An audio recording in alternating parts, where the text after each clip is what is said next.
Social Agent Secrets. All right, ladies and gentlemen, welcome back to the Social Agent Secrets podcast. I'm here today with Kevin Kauffman, founder of the 4610 Group and a co-founder of Next Level Agents Facebook group, events. I'm here today just to talk a little bit about video and interview him on some of the stories that we connected with over the phone a couple of months ago. And also explore how he's used video in his career of real estate to help his business grow and help others grow as well through teaching. Kevin, thanks for coming on to the podcast show today. I really appreciate you taking the time. I know you're super busy, and I know that you're, mixing and mingling with some real big hitters in the industry. So for you to take the time to come onto this show and share your knowledge and wisdom with our audience, it means the world to me. I really appreciate it. Yeah, man, no problem. I appreciate the opportunity. Honestly, Danny, I love what you're doing. Like, the reality is, man, I know so many of the people that I know in this business, because I started teaching right away in my career. And so I love what you're doing that resonates with me at a high level. It's like, you and I got on the phone to talk about some other stuff, and we started talking about video, and, here we are today right now doing the follow-up to that. It's because that was so organic. To me, it's something that's really important. As agents in the industry, we've got to help each other out. We've got to give back. No matter what company we're at, no matter what market we're in, none of that stuff, no matter what our specialty is, we can help each other. We have a lot of tools. We have a lot of insight that if we just share more with each other, we all get more from it. And it's really important. So that's one of the things I really dig, that you're, the fact that you're into that. Yeah, man. I kind of got it from people just like you when I first got in the business 5-6 years ago. The first thing I did was try to teach myself as much as I could. And so I reached out to the internet, and I kept seeing videos with people like you who were teaching. And I'm like, why are these people doing this? Why are they giving all this information away? And I'm so appreciative of it because you've always been like a mentor from afar for me. There's a lot of others as well, but you've always stood out as someone who's done it consistently and somebody who's always just been on the cutting edge of what people like myself, agents like myself, can do next to grow my business. So I appreciate that, and that's why I'm honored to have you on the show today. But one of the things I wanted to start with was, how you got started in the real estate industry, how long ago, and what kind of brought you into the world of real estate, so to speak. Yeah, man. It's funny. It's his birthday, about a week and a half ago. I was going back to school. I tried college and it didn't really work a couple times for me, or I should say I didn't work for it a couple times out of high school. And so I was kind of going along the career path. I was really fortunate, man. I always found myself in jobs where truthfully I was overpaid for what I was qualified for. I did a good job. I hustled, but I always felt overpaid. And I know that I was overpaid. And so I was going back to school because what I had discovered is I needed to work for myself. I knew that I can't fit in to corporate structure, could no longer work for a big company. And so I started going back to school, and about a year and a half in or so, year and a half or so in, I met this teacher, this professor, and it was he was teaching classes. He was teaching this class on business planning. And one day he comes in and he says, "Hey, we're going to talk about money and real estate today. We're not going to talk about whatever was on the syllabus." And I was like, "Well, that's interesting." So for the next 50 minutes, the guy proceeds to blow my mind.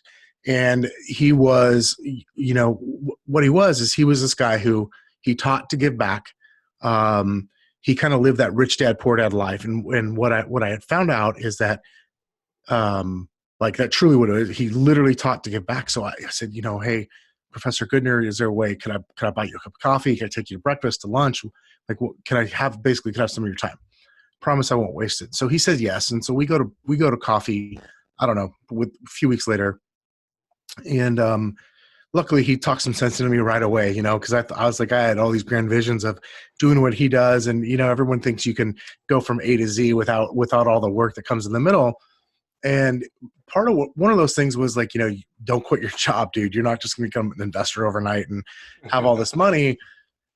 But so I realized, so I kept my job, I kept working. And what I did is I took every single class he taught for the next 3 semesters in a row. Until finally I realized if I'm going to keep working, I should do it in real estate. So it just, the timing happened to be that it was the end of '06, beginning of '07 when I made that decision. And so here I am. It's May of 2007, April of 2007. I quit my job and I get a real estate license. I literally have friends trying to stop me from it because the market is falling apart. Like prices are literally going down by the day. And people are like, you missed it. I got friends trying to stop me. But so that's when I got in, man. I got in at what some people would consider to be a bad time. I consider myself very fortunate that I got in at that time. And so I went for it. And I went in not knowing I could run a business in real estate. I got in because I felt like I needed a job still. So I just figured I might as well work in real estate if I'm going to have a job until I can sustain myself on investments in business, et cetera. And what I quickly learned, luckily, because of some friends and some mentors and some people probably that took pity on me, was that you could build a business in real estate. And so that's when things got really exciting for me. Awesome, man. So like 2007, market's crashing. You're inspired by a teacher, and he puts this idea of real estate in your mind, and you decide to quit your job and get into real estate, and start working, and realize that there's a way for you to grow your business after you learned the ropes of real estate, so to speak. Yeah. What was one of the first things that you did to start growing your business? The first thing, and we probably did it too early, but so first of all, I learned everything I could when I got into real estate. I feel like the first 6 months I was in real estate, I was in a class every day. And I probably was. I bet you on average 3 to 4 days a week minimum. For the first 6 months I was in a class. And then, what I did is my business partner, Fred, and I, we became business partners about 6 months in. We hired his brother to be an assistant for the two of us because we were both sort of employing him kind of part-time. And then when we decided to work together, we decided we'd share the expense of him full-time and actually have him sit in the same office, as us. And so that was the first thing we did, is I, hired leverage probably earlier, not probably, earlier than I could afford it. But I felt like I had to have it in order for us to build out what we were going to, hopefully build out, which at the time in my mind was just like selling a lot of houses, doing a lot of short sales at that time. But then, quickly, it started to form into a business, and things kind of took off from there. But hiring that leverage on the administrative side was definitely the first thing I did. That was like a real step in the direction of a business. Yeah, that's huge. It's something I'm still working on myself. And you did it in the first 6 months. What was your business like during that first 6 months? Just real quick, like how many houses did you sell? What was your production like between you and Fred? And well, you hired the help, you hired the assistant, but what was your production like up until that point? Yeah. So when Fred and I started working together, prior to that, so like my true first 6 months in the business, I'd sold about, I think it was 12 houses, if I'm not mistaken. Done 12. And it was, it was hard, but it was, whatever. I was learning. I didn't care. I was excited. Man, it was one of those times where it's like, you don't have anything. And so you have nothing to lose, and you're learning so much, and you can actually see that this could become something. It was that fun, exciting time of that. Right. But it was freaking hard work. And then Fred and I started working together. It was essentially February 1st of 2008. So we're coming up on 12 years here in a couple weeks. And that year we ended up selling 63 homes. That sounds good. That sounds sexy. Like, 63 houses in your first full year.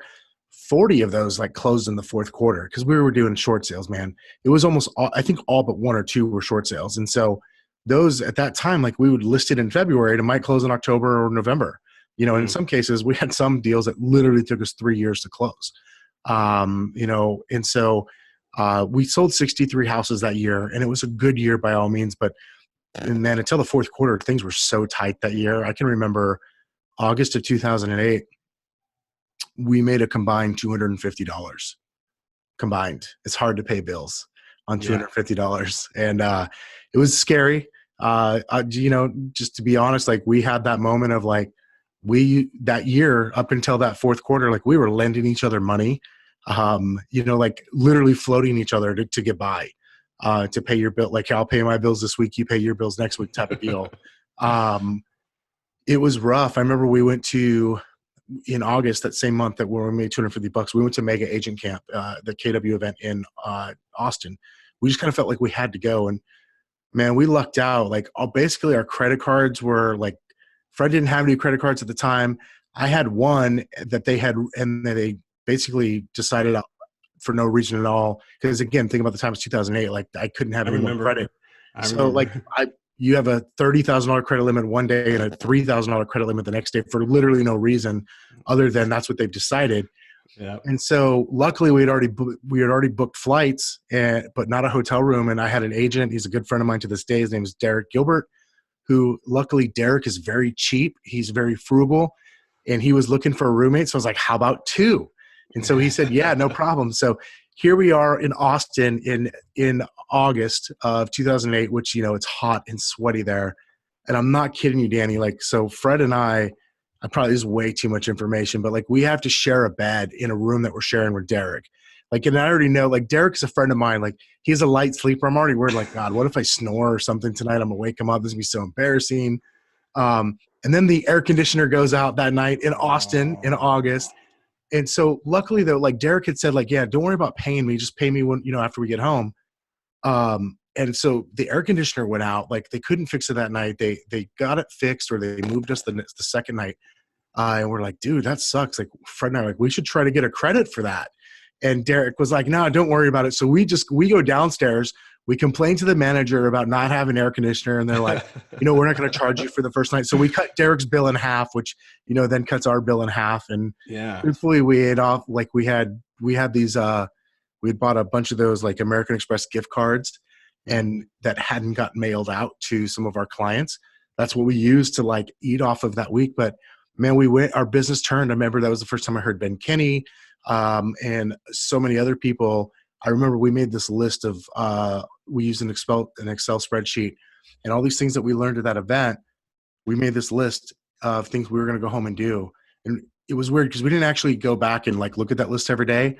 But I remember looking at that list like less than 6 months later, and almost all of those things had already been done and accomplished and inputted into our business. And so like that trip was like such a pivotal like turning point in our business of moving forward. And I think that's the thing that's got us like where, now we're like, dude, we're all about learning and how can we get better and learn from other people. And I think that story, that event is such a great example of that.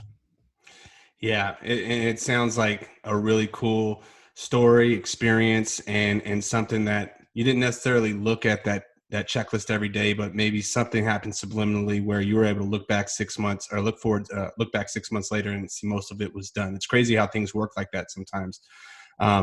You were talking about short sales being the big bulk of your business in the beginning. And when we spoke on the phone a couple months back, that's one of the topics that kind of sparked the idea of doing this interview. You talked about how you'd used video and developed a funnel of sorts on YouTube that revolved around short sales. Like, how integral was that to generating whatever percentage of those 60 plus deals that first year? It was so that first year it wasn't. It was the second year. So I'll never forget.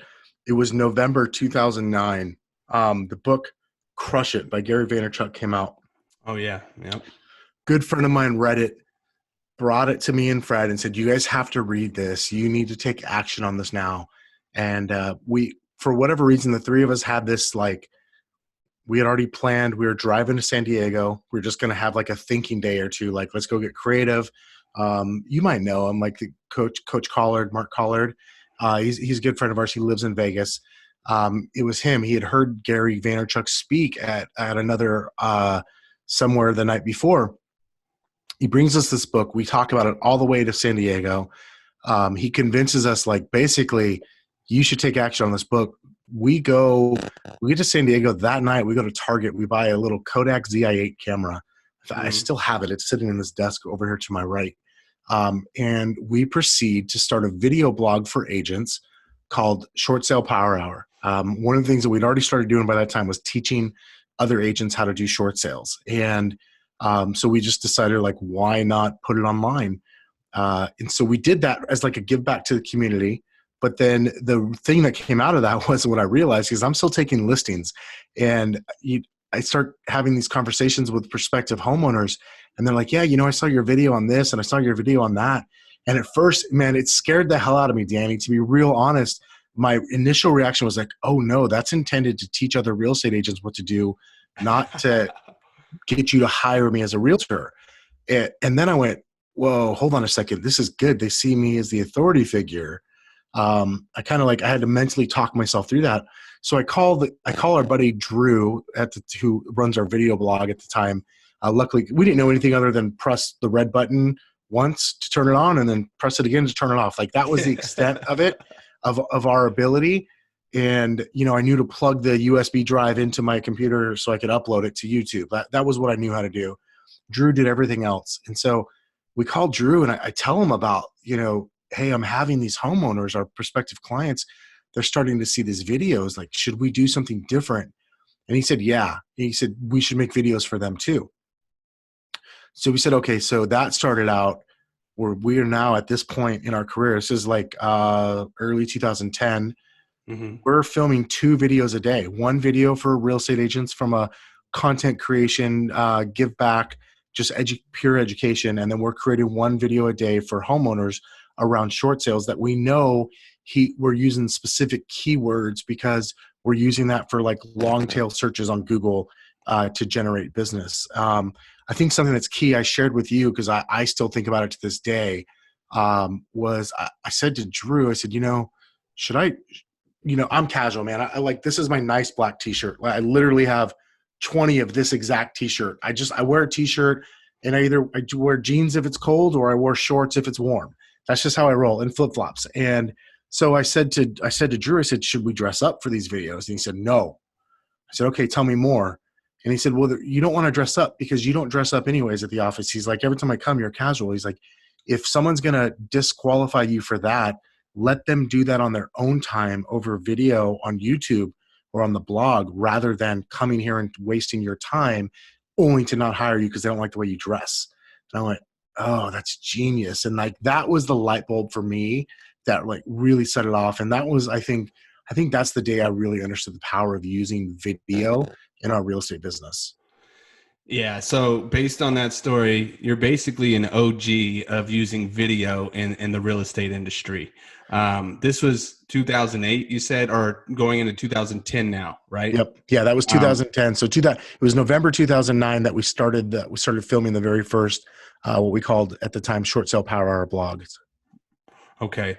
And so just to recap that, you made these videos intended for, giving back to the real estate professional community to help them so they can go out there and get more short sale opportunities, right? Yeah. But what happened was, because you put it on YouTube, I'm sure some of the titles and descriptions of those videos naturally optimize, through the search engines on YouTube and Google. And now there were the regular public, the consumer who was searching to learn more about short sales, who were starting to come across these videos. Yeah, exactly. That's exactly what happened. Yeah. Okay. And that was something that you thought might be worrisome because it wasn't intended for the consumer, but did it end up generating business for you? It sounds like it did. Yeah. So once probably my second or third phone call, when I went, maybe we should be doing this more purposefully. We started doing that. So we went and created that second blog. I think we called it My First Short Sale. It was kind of like the first time we were trying to make a play off of, first time home buyer. So we went with myfirstshortsale.com, and you just created videos every day, literally 1 a day, about short sale. And we talk about different banks and experiences with banks and things like the hardship package and the negotiation process. So we did that, and gosh, we had years. I would say we had 3+ years where I think the lowest we ever had was 2 listings in a month directly from that as the lead source. And we had as many as, I want to say it was 8 or 9 in a month from that. And this was free. Outside of what we paid the guy to run our blog, we were not running pay-per-click. We weren't running any ads. This was just long tail organic search. And we just would make a video on doing a short sale with Wells Fargo as your second, as the second lien holder for a home equity line of credit in Phoenix, Arizona, as an example. We just make that would be like a title. Yeah, exactly. And then, Okay. and we'd make it the topic. Now, obviously the topic is really about dealing with a HELOC. Potentially it's dealing with Wells Fargo or whatever the example was at that time. But yeah, so we just did that 5 days a week, and it just pumped out, listing after listing after listing for us for quite some time. And so that's a huge lesson and takeaway for people is just the power and leverage of video. There were probably videos that you posted a year or two before that were still generating leads for you a year or two, or even further in the future beyond that, right? Oh, for sure. Absolutely. Yeah. There's no doubt about that.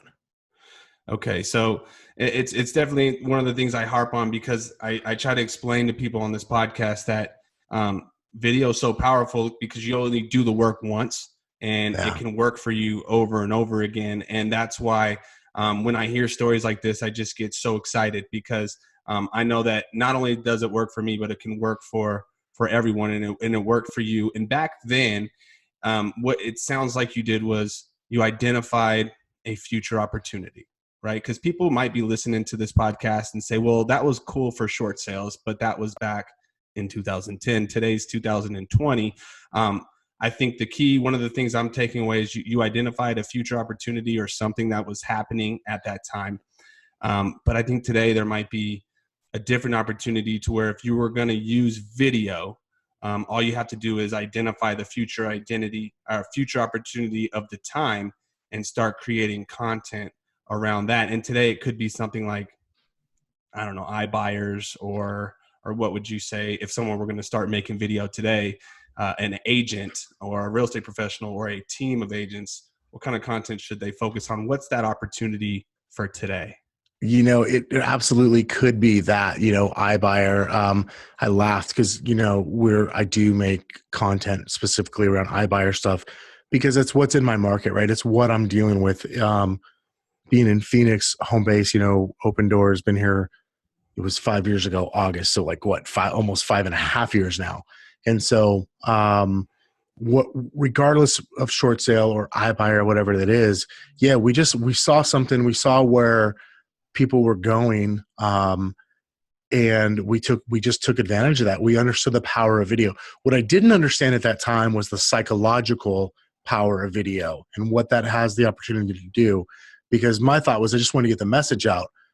What I've come to learn, and as I've studied over the years, is the psychological impact of so most people will listen to this on audio only, right? Some people will watch the video.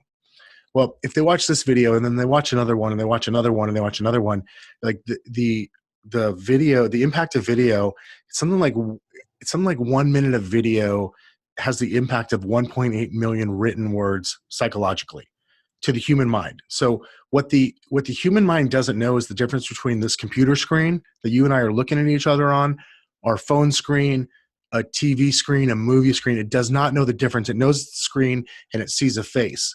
Right. And so what happens is we as consumers of the content start to create this relationship with the creator of the content, whether we realize it or not.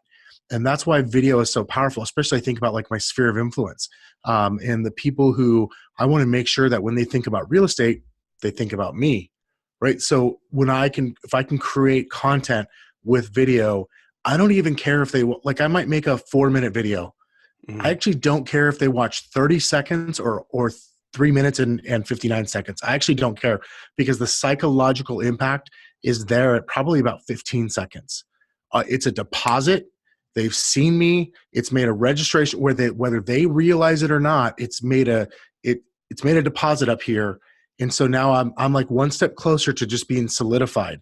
And so that's why video is the most powerful tool that we have to be able to do that so inexpensively, because of social media, Facebook and YouTube and all these different places we can go place a video now and meet our consumers where they're at is so phenomenal. It just gives us the power. It literally makes the hair stand up on my arms. I never told you this, I don't think, but I used to own a mobile billboard company when I was in my early 20s. And I know the cost per impression to advertise on a billboard. But to hear what you just said about how easy it is and how you can meet people where they're at, and that statistic about 1 minute of video and how much more powerful it is than just a written word, as far as reading goes. I know words are powerful, but all the information someone picks up when they're watching the video, it's just amazing, and it's inexpensive. You started doing this, 2007, 8, 9, using video. It's 2020, and you know how well it's worked. Other people who have watched you have seen you grow, and they see that you're using video quite often. Why is it then that so many agents and so many real estate professionals still don't take advantage of this highly efficient tool of video? I think we're self-conscious, man. I think people are worried about, like, I can never do it like that guy or that girl. We're so polished, and people are so scared about what other people are going to think. I genuinely think that's one of the bigger issues, right? I remember I was teaching a class probably middle of last year. I was up in the San Francisco Bay Area, and I was teaching about 100 of the top producers in a city called Hayward, California, which is just outside of San Francisco. Lots of really smart people, a lot of high production in that class, man. And so I just surveyed the room, like, who's using video regularly. 6 people raised their hand out of 100. And these were not like brand new agents. These were top producers. And I thought to myself, it's funny because here I am, like, I use video literally every day. Literally every day I'm using video in my business. And so it's easy for me and I talk to people like you, right? And other people who are using video. So it's easy for me to think everyone's using video, everyone's on it. And the fact of the matter is they're not.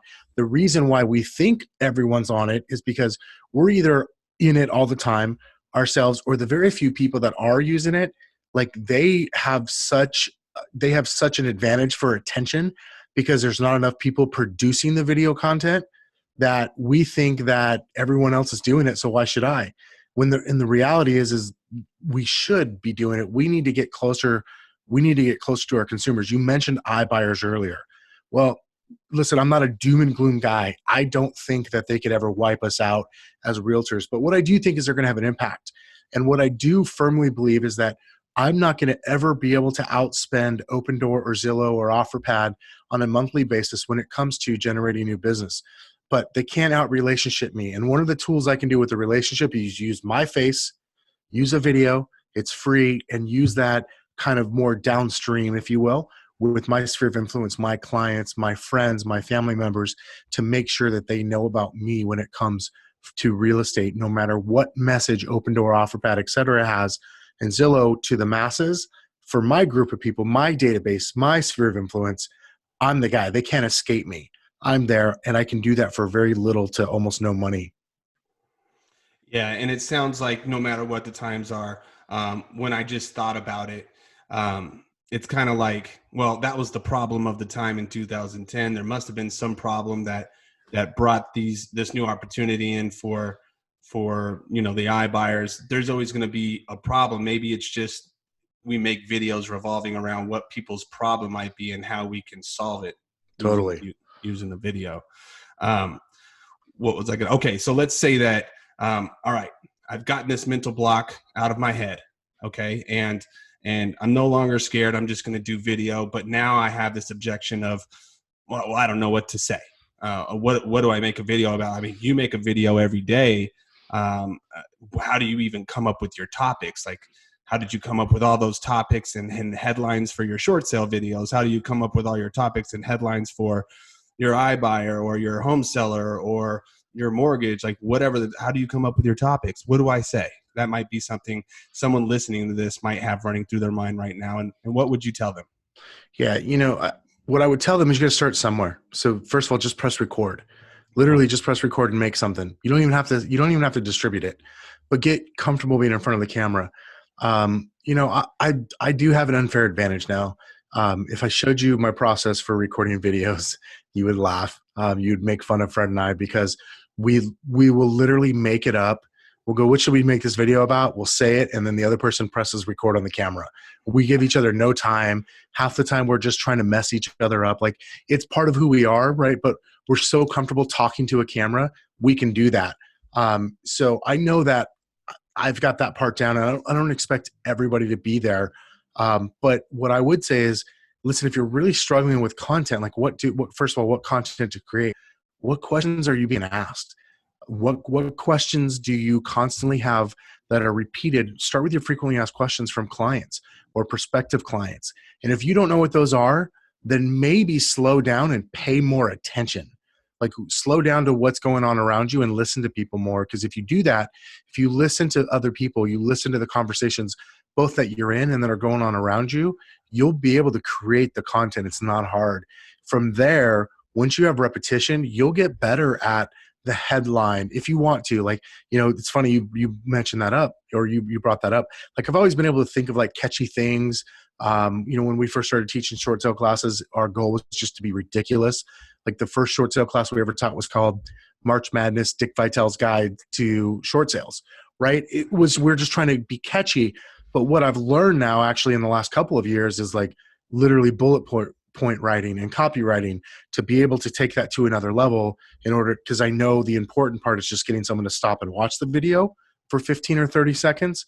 And so now I can incorporate that. But again, that's not simultaneous. You don't just come out of the gate being an expert.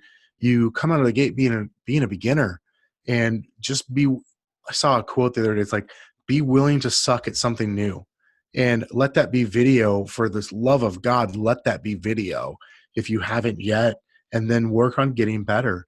Because I promise you, it will pay off. The payoff is huge when it comes to video. There's no doubt about it. Yeah. And I'm just picking up, based on the story you're telling me, how, were you doing any kind of video before you got into real estate, by the way? Is this something that you were a natural at when you picked up your first one, or like you weren't in real estate, you got into real estate? When did you start using video? It was literally November 2009 was the first time I recorded a video. And like, no, it wasn't natural to me, but I don't know. I guess I just didn't care. What I had done, though, is I had been teaching twice a month for the previous year and a half. So I had been giving back to realtors already. So I was comfortable talking in groups of people. And I don't know, it just never bothered me. I don't know why, but I just pressed record and went. I guess I just don't care. Like, if it looks bad, it looks bad. If I have a typo, I have a typo. I don't care. Like, if I misspelled something, like, is that going to make me more money if I spell it correctly? Maybe, probably not. Like, I'm just going to go, because I know if I can get repetition and get better I'll just keep getting better at it every time I do it.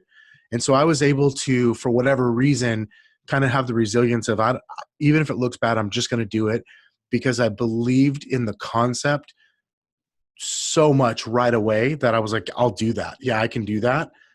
Like, I can keep doing that. And so I just figured I'll just go for it. And I just tried to build on it.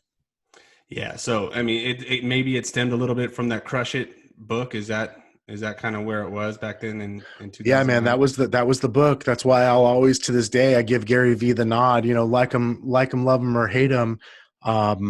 Gary Vee has constantly put out that message. It's why I got started with video, and I'll always give that guy the nod, because he started it. And, he was the guy for me who started it anyways, where I went, oh yeah, he's right. I could do that. I could totally do that.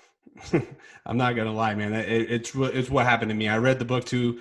It was later than that, but he talked about the wine library and reviewing wines. I'm like, oh, why don't I just do that for houses? Maybe that'll work. And lo and behold, it totally works. And you guys, obviously, if he tried it so long ago in 2009, and now he's doing it every single day, there must be something to it. Now, do you make phone calls every single day to prospective clients, or does your team still do that kind of lead generation strategy? Yeah. I'm sure that's still important to do the fundamentals, absolutely. Right? Yeah, absolutely. We still do phone calls, emails, you name it. It's not like you can just do videos and then you're going to be famous and people will just start begging you to to work with them. Now, I will tell you though, like my business is a little bit different from the standpoint of I've built out a really large team. There's a lot of folks around me. And so it's not me doing the transactions anymore. That said, so if I was let's say if I was a solo agent starting today, Mm-hmm. or maybe Yeah. just an agent and not solo, but like an agent with an assistant or something along those lines, I think you could probably get yourself up there to the point where, like, listen, you're always going to have 2 or 3 things to bring in business that you do consistently. Is to me, videos should just be one of those. Probably phone calls should be the other. And again, those can be complementary. I have a video strategy for my sphere of influence and my past clients. I have an email strategy for my sphere and past clients. I have a phone strategy for them as well. So it's part of the whole pie. But again, like for me, the video piece, that's about creating relationships with people in mass and not having to be there, 100% of the time to be able to do it. It's the ultimate leverage. Yeah, and I'm assuming some of those videos might include links to videos or having embedded videos as well. For sure. And we're not even that great at being the sophistication of that, being able to go from like one video to the next, to the next, to the next. But yes, we've got some of that, it's funny is for as many videos as I've made, which is, in the tens of thousands, like I use a company, we use a vendor viral marketing for our videos to our sphere because I like their system and they've got a process for doing it.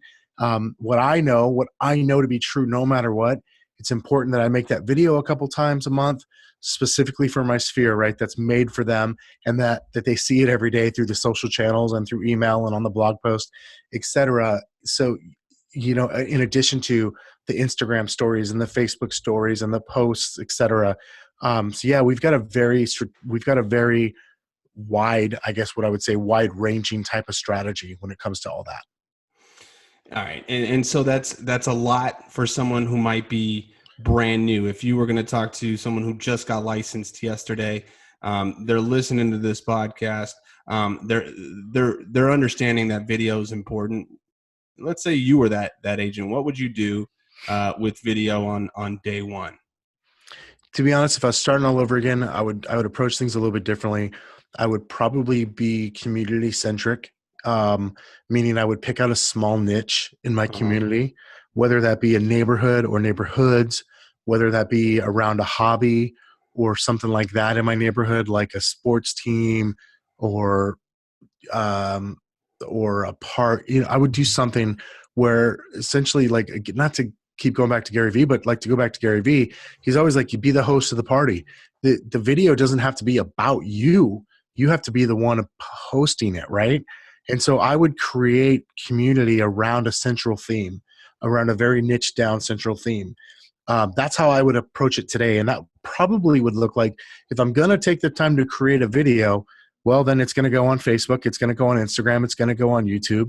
It's going to probably even go on Snapchat and on TikTok, believe it or not. Like, I'm going to do something where I can leverage the heck out of it. It's also going to go on a blog, you name it. So, again, all that can start to sound overwhelming, but you only have to create the content once. And then, like I learned from one of the marketers I studied, Dean Jackson, he calls it the MOO method, the multiplied oral output, which is if you're going to record something, whether it's audio or video, you might as well then multiply it. If you've got video, then you also have the audio.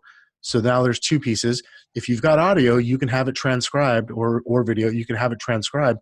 So now it's written. You've basically got the outline of a blog post done, as well as a LinkedIn post and as well as a Facebook post.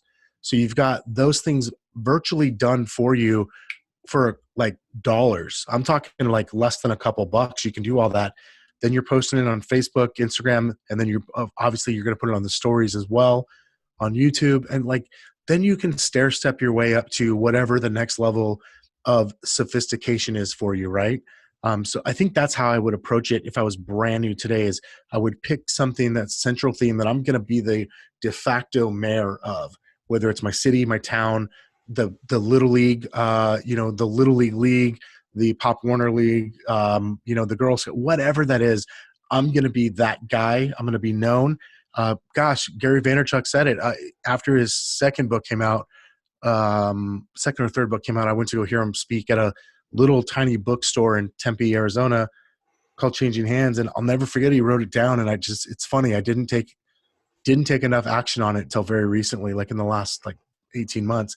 But he said, just become a media company. You just are also the thing that you do. So if you sell tires, if you're a tire store, or if you sell real estate, or if you're this or that, insurance, etc. He's like, just become a media company.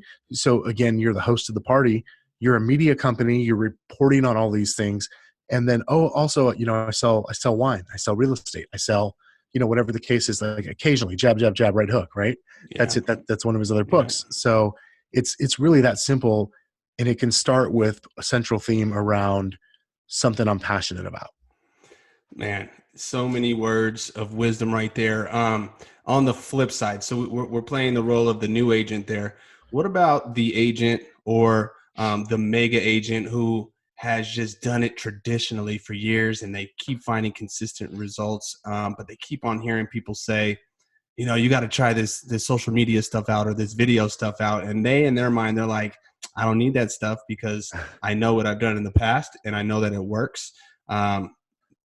Do they need to start paying attention to this anytime, or are those traditional methods just always going to work? Or what's your thoughts on that? And I know there's no wrong or right answer, but what would you say to someone like that who maybe asked you the question out of curiosity because they keep hearing it, even though internally they really don't think this video thing is worth it? Well, so someone can think it's not worth it, and they can choose to be wrong. That's okay. Like, that's not an opinion.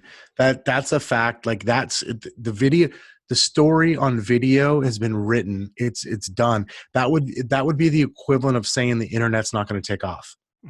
Right. It really would. That's how absurd as that statement would be.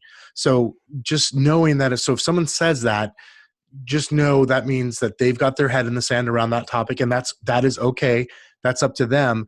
So what I'm concerned for that person for is their future career. They might crush it in 2020. They might do okay in 2021, but in 2025, if they want to still be in business, they're going to have a problem, right? And it's not necessarily that video will be the thing in 2025. It's the fact that it'll be that they never adapted, right? Because there could be something else that is more powerful. Now, could it be, maybe virtual who knows what it could be? I don't even know. I'm sure there's a lot of things, but to me, that means I'm not willing to adapt when I hear that.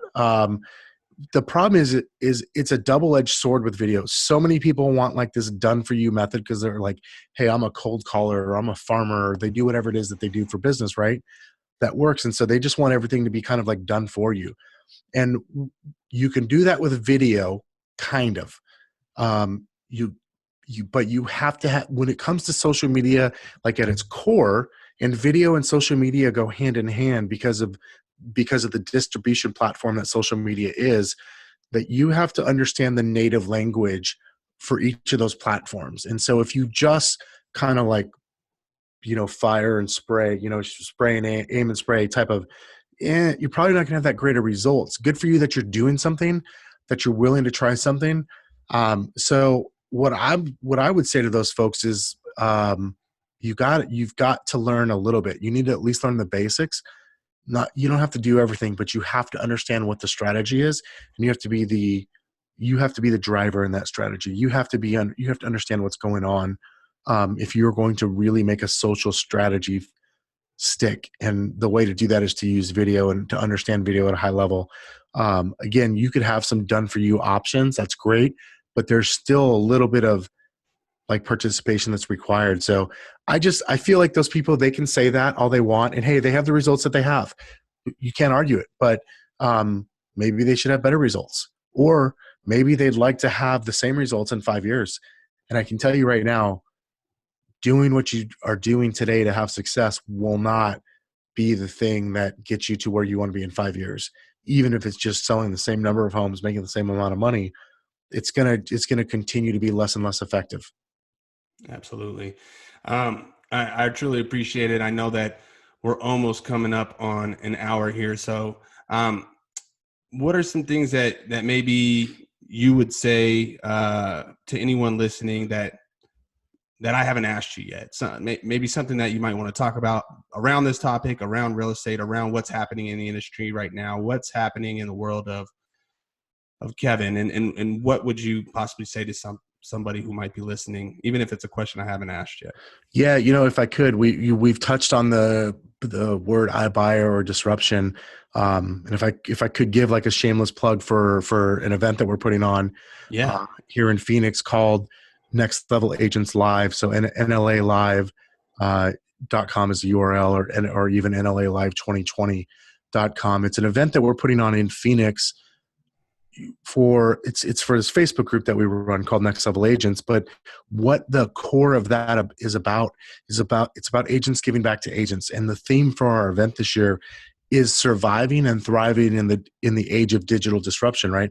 So Open Door is here, Zillow is here, OfferPad is here, Knock, Redfin, they're all here. We're not going to stop them from doing what they're doing. So what we've got to do as agents is figure out, how do we still have the businesses and the lives that we want to have? Not everyone is going to make it through, but not everyone is going to get wiped out either. So our whole thing is like, let's be educated and not fearful.